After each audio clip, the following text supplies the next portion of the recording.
প্রিয় দর্শক, স্বাগত জানাচ্ছি সারাদিনের সংবাদে প্রতিদিনের আয়োজন রাত 11টার শীর্ষ সংবাদে।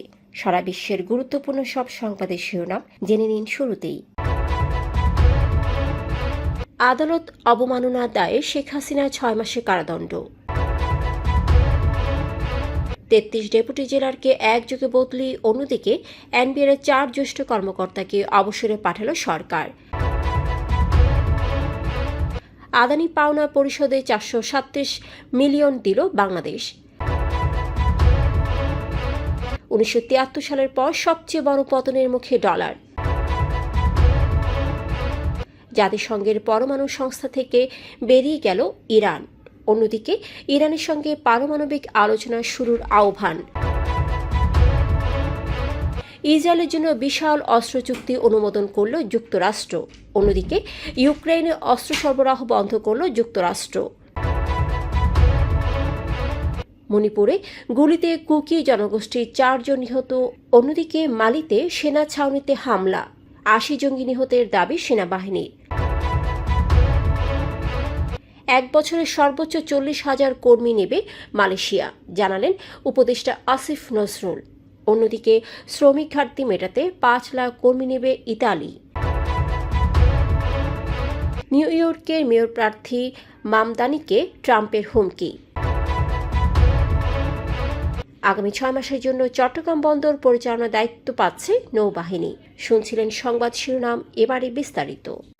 ফ্যাশন ব্র্যান্ড মানে আর্ট। আদালত অবমাননার মামলায় ক্ষমতাচ্যুত প্রধানমন্ত্রী শেখ হাসিনাকে 6 মাসের বিনাশ্রম কারাদণ্ড দিয়েছেন আন্তর্জাতিক অপরাধ ট্রাইব্যুনাল। একই মামলায় গাইবান্ধার শাকিল আকন্দ বুলবুলকে 2 মাসের বিনাশ্রম কারাদণ্ড দেওয়া হয়েছে।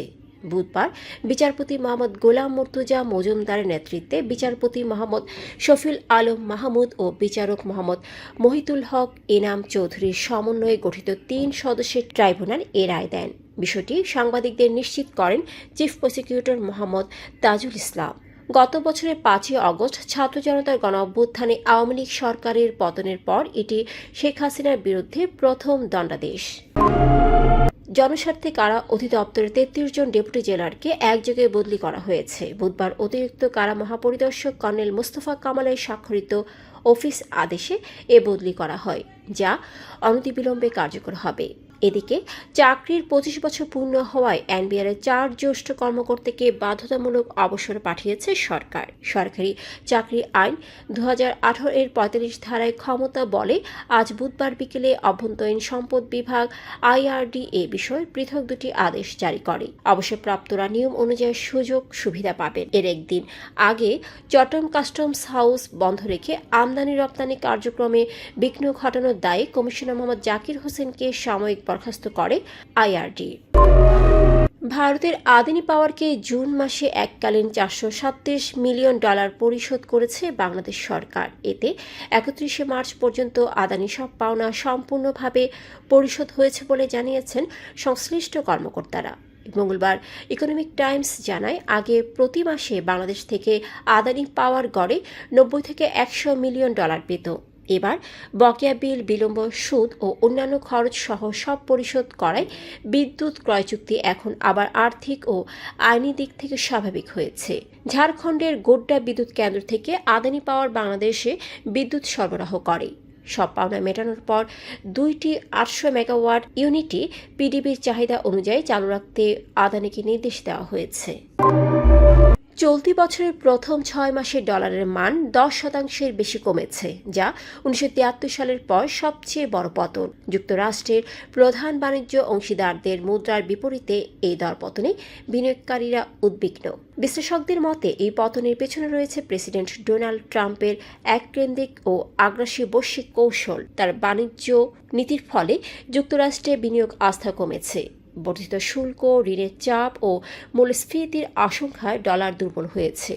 ডলার দুর্বল হওয়ায় রপ্তানিতে সাময়িক সুবিধা মিললেও আমদানি ব্যয় বেড়েছে, যা সামগ্রিক বাণিজ্যে অনিশ্চয়তা তৈরি করেছে। বিদেশি বিনিয়োগ কমে যাচ্ছে এবং সাধারণ মার্কিন নাগরিকদের বিদেশ ভ্রমণের খরচ বেড়েছে। শুল্ক হুমকি কিছুটা কমলেও বিনিয়োগকারীদের উদ্বেগ এখনও কাটেনি। জাতিসংঘের পরমাণু শক্তি সংস্থা IAEA এর সঙ্গে সব ধরনের সম্পর্ক ও সহযোগিতা স্থগিতের ঘোষণা দিয়েছেন ইরানের প্রেসিডেন্ট মাসুদ পেজেশকিয়ান।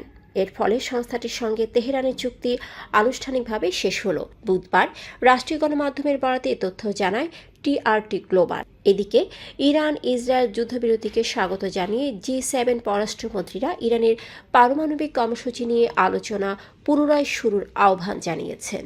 তাদের মতে একটি বিস্তৃত যাচাইযোগ্য ও স্থায়ী চুক্তি ইরান সংক্রান্ত উদ্বেগ নিরসনে সহায়ক হবে। ইরান জানায় তাদের পারমাণবিক কর্মসূচি শান্তিপূর্ণ, তবে ইসরায়েল ও মিত্ররা চায় ইরান যেন পারমাণবিক অস্ত্র তৈরি করতে না পারে। গাজায় ইসরায়েলি হামলার 21তম মাসে যুক্তরাষ্ট্র $510 মিলিয়ন অস্ত্র বিক্রির অনুমোদন দিয়েছে। এতে 7,000 জয়েন্ট ডাইরেক্ট অ্যাটাক মিউনিশন কিটের পাশাপাশি বিভিন্ন আগ্নেয়াস্ত্র কিট সহ প্রযুক্তিগত ও প্রকৌশল সহায়তা রয়েছে। এদিকে রাশিয়ার হামলা বাড়লেও ইউক্রেনকে প্রতিশ্রুত কিছু অস্ত্র সরবরাহ স্থগিত করেছে যুক্তরাষ্ট্র। হোয়াইট হাউস জানিয়েছে বিষয়টি পর্যালোচনা রয়েছে এবং জাতীয় স্বার্থ বিবেচনায় সিদ্ধান্ত নেওয়া হয়েছে। পেন্টাগনের অভ্যন্তরীণ মূল্যায়নে দেখা গেছে অস্ত্র ভাণ্ডারের কিছু মজুদ এখনই পাঠানো উপযোগী নয়। তবে প্রতিরক্ষা দপ্তরের মুখপাত্র জানিয়েছেন যুক্তরাষ্ট্রের সেনাবাহিনী বর্তমানে সর্বোচ্চ প্রস্তুত ও সক্ষম অবস্থায় রয়েছে। ভারতের মণিপুর রাজ্যের কুকি অধ্যুষিত চূড়াচাঁদপুর জেলায় অভ্যন্তরীণ সংঘর্ষে 4 জন নিহত হয়েছেন। 3 জনের গুলিবিদ্ধ মরদেহ গাড়িতে আর এক নারীর দেহ কিছুটা দূরে পাওয়া যায়। পুলিশ সন্দেহ করছে এটি কুকি বিদ্রোহী গোষ্ঠীগুলোর দণ্ডের ফল।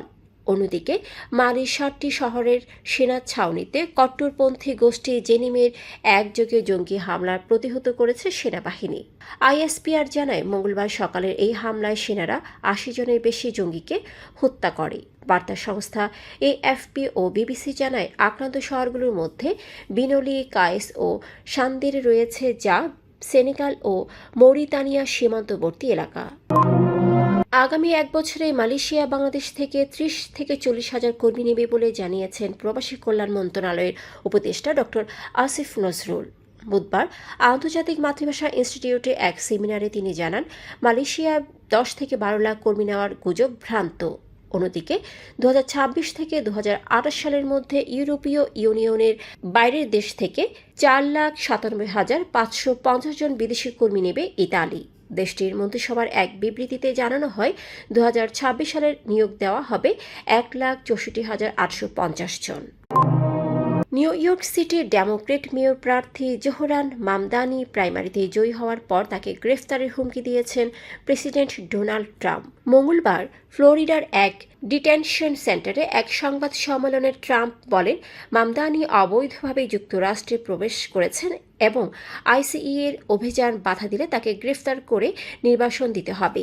উগান্ডা থেকে পরিবারসহ শিশু অবস্থায় বৈধভাবে যুক্তরাষ্ট্রে আসা মামদানিকে ট্রাম্প পাগল ও কমিউনিস্ট বলেও আক্রমণ করেন। জবাবে মামদানি বলেন, আমি কোনো আইন ভাঙিনি, শুধু আমাদের শহরে ICE এর তাণ্ডব থামাতে চাই। ট্রাম্পের ভয়ভীতিকে আমি মেনে নেব না।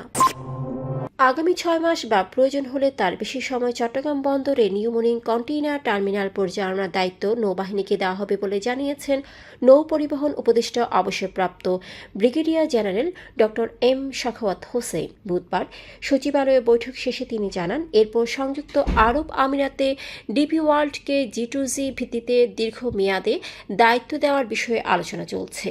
2007 সাল থেকে আংশিক ও 2015 সাল থেকে পুরোপুরি নিউমোনিক টার্মিনাল পরিচালনা করছে সাইফটেক পাওয়ার। তাদের চুক্তির মেয়াদ 6 জুলাই শেষ হচ্ছে এবং তা আর বাড়ানো হচ্ছে না। দর্শক, এতক্ষণ আমাদের সাথে থাকার জন্য ধন্যবাদ। প্রতি মুহূর্তে দেশ বিদেশের গুরুত্বপূর্ণ সব সংবাদ জানতে ভিজিট করুন www.সারাদিনেরসংবাদ.com ও চোখ রাখুন সারাদিনের সংবাদের অফিসিয়াল ফেসবুক পেজে।